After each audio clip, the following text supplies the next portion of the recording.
اعلیٰ حضرت فاضل بریلوی رحمۃ اللہ علیہ نے فتاوی رضویہ میں لکھا ہے، ویسے میں اعلیٰ حضرت کہتے ہوئے مجھے تکلیف بہت ہوتی ہے، اعلیٰ حضرت کہتے ہوئے مجھے تکلیف بہت ہوتی ہے، اعلیٰ حضرت کہتے ہوئے مجھے تکلیف بہت ہوتی ہے، لیکن میں کہتا ہوں اس لیے تکلیف ہوتی ہے کہ ابو بکر صدیق کو ہم کہتے ہیں حضرت ابو بکر، عمر کو کہتے ہیں حضرت عمر، عثمان کو کہتے ہیں حضرت عثمان، علی کو کہتے ہیں حضرت علی، حسن کو کہتے ہیں حضرت حسن، سلمان فارسی کو کہتے ہیں حضرت سلمان، عمار ابن یاسر کو کہتے ہیں حضرت عمار ابن یاسر، اور مولانا شاہ احمد رضا کو کہتے ہیں اعلیٰ حضرت۔ ذرا دقت ہوتی ہے کہ سب سے پہلے تو اعلیٰ یہ بڑے کو بولتے ہیں، بلند کو، عظمت والے کو بولتے ہیں، تو اعلیٰ حضرت کا مطلب یہ ہوا بڑے حضرت۔ امام اہل سنت رحمۃ اللہ تعالیٰ علیہ کے دور میں آپ کو بڑے مولانا صاحب کہا جاتا تھا عام طور پر۔ اچھا، اب یہ جو آپ نے خود ابتدا فرما دی اس حوالے سے کہ نبی کریم صلی اللہ تعالیٰ علیہ وسلم کے نام کے ساتھ ہم دیکھیں تو عام طور پہ حضرت سیدنا محمد رسول اللہ صلی اللہ علیہ وسلم کے الفاظ استعمال کیے جاتے ہیں، یا حضرت سیدنا ابو بکر صدیق رضی اللہ تعالیٰ عنہ، حضرت سیدنا علی المرتضیٰ رضی اللہ تعالیٰ عنہ، سب کے ساتھ حضرت کے لفظ استعمال کیے جاتے ہیں، اور اعلیٰ حضرت کے ساتھ جو ہے وہ اعلیٰ حضرت کا لفظ ہم استعمال کرتے ہیں۔ تو اس پر بعض لوگ اعتراض کرتے ہیں کہ آپ نے اعلیٰ حضرت کو یہ سب سے بڑا دیا، یعنی دیگر کو تو آپ فقط حضرت کہہ رہے ہیں، اور جب امام اہل سنت کی بات آتی ہے، امام احمد رضا کی بات آتی ہے، تو آپ اعلیٰ حضرت یہ کہتے ہیں، تو یہ گویا کہ اعلیٰ حضرت کو بڑا دینا ہے، ٹھیک ہے؟ تو یہ اعتراض بالکل باطل ہے۔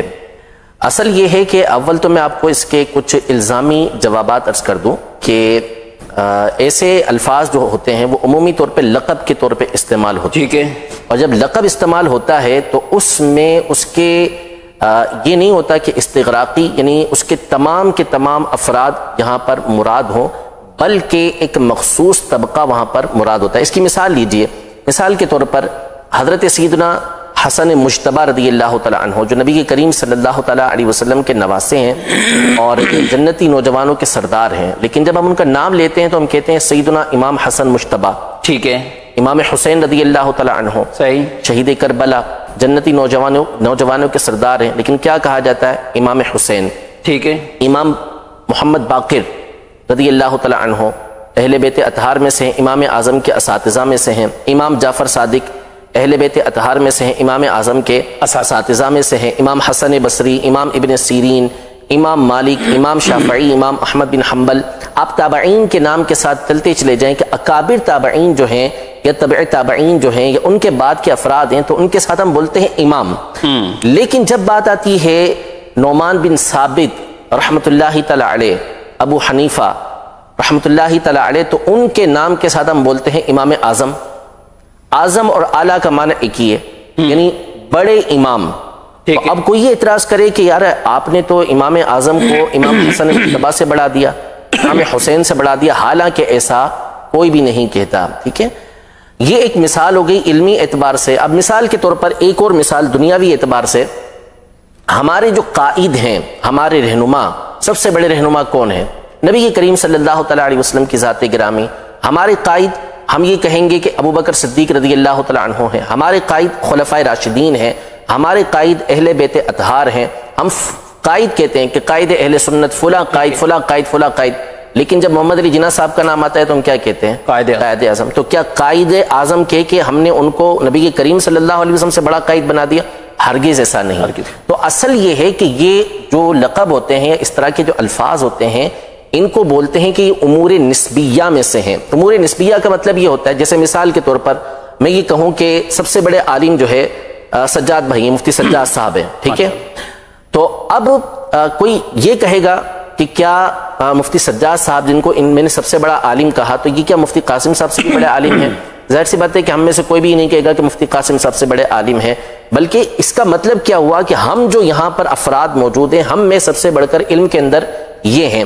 تو اس کا مطلب یہ ہے کہ اس طرح کے القابات جب استعمال ہوتے ہیں تو مخصوص طبقہ، مخصوص دائرہ یہ مراد ہوتا ہے۔ تو اعلیٰ حضرت امام اہل سنت رحمۃ اللہ تعالیٰ علیہ کے لیے جب یہ لفظ استعمال کیا جاتا ہے تو اس کا مطلب یہ ہوتا ہے کہ آپ اپنے زمانے کے افراد اور اپنے مابعد کے افراد کے اوپر فوقیت رکھتے ہیں، اپنے بعد والے افراد کے اوپر آپ فائق ہیں، بلند ہیں ان سے، علم کے اندر، تقوی کے اندر، عشق کے اندر، ان تمام چیزوں میں اللہ نے آپ کو بلندی عطا فرمائی تھی، اس لیے علماء نے آپ کو اعلی حضرت کا یہ لقب دیا۔